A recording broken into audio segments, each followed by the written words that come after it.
para po patayin ang ating Pangulo. Binanggit mo na bahagi ng inyong ginawa ay hanapin ang taong kinausap ng Pangulo.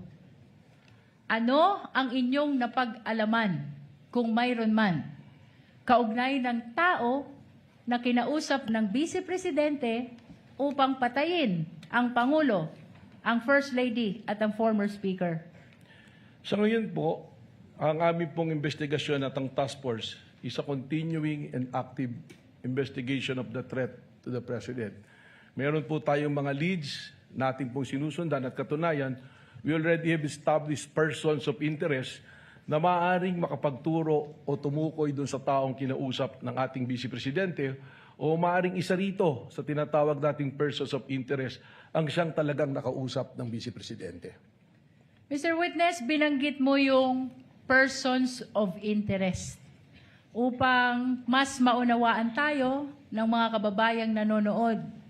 Ano ang ibig sabihin mo ng persons of interest? Ang ibig sabihin po nito, itong mga taong ito ay maaaring magbigay linaw o makapagturo sa identity ng taong kinausap o sa pangyayari ng pag-uusap o yun nga po, maaaring sila mismo ang nandoon o sila mismo ang kinausap.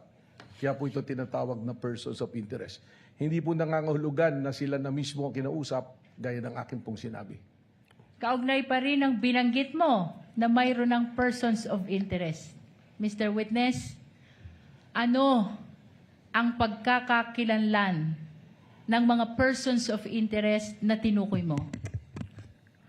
Respectfully, Mr. Presiding Officer, kinalulungkot ko po pero sa akin pong katatayuan bilang NBI Director, hindi ko po maaaring isiwalat ang pagkakakilanlan o pagkatao ng ating mga persons of interest na ito sapagkat gaya ng aking sinabi, this is a continuing and an open investigation po sa nangyari po na pagkontrata sa pagpatay sa ating Pangulo.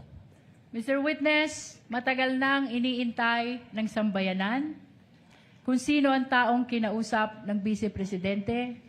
As a matter of fact, maging ang ating iginagalang na mga senator judges ay nagtatanong din kaugnay ng pagkakakilanlan ng taong kinausap ng Presidente.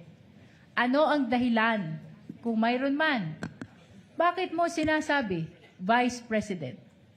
Bakit mo sinasabi na hindi ito pwedeng i-disclose o isa publiko itong mga persons of interest na tinukoy mo?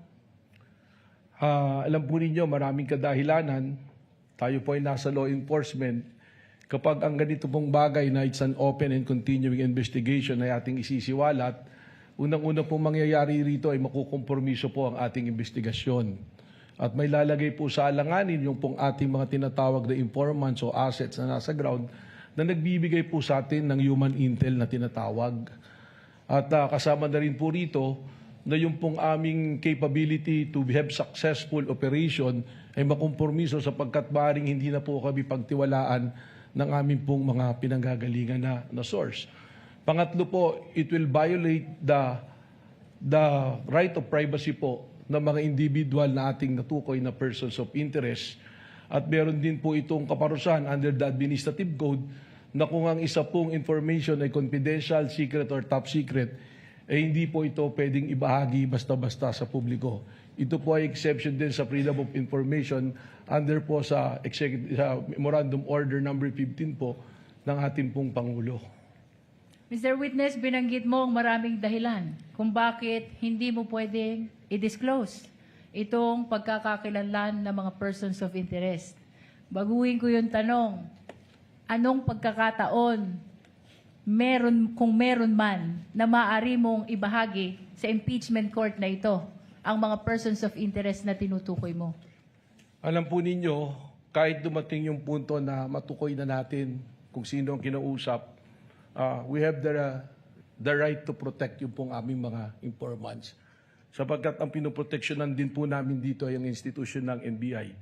Subalit ito po ay patuloy na pagsusuri at report na tuloy na ginagawa po ng National Bureau of Investigation. Katunayan po, nandirito po sa akin yung mga report ng task force tag as confidential Kaya pagpamanin po ninyo na talagang hindi ko po ito pwedeng ibahagi na pagpapubliko.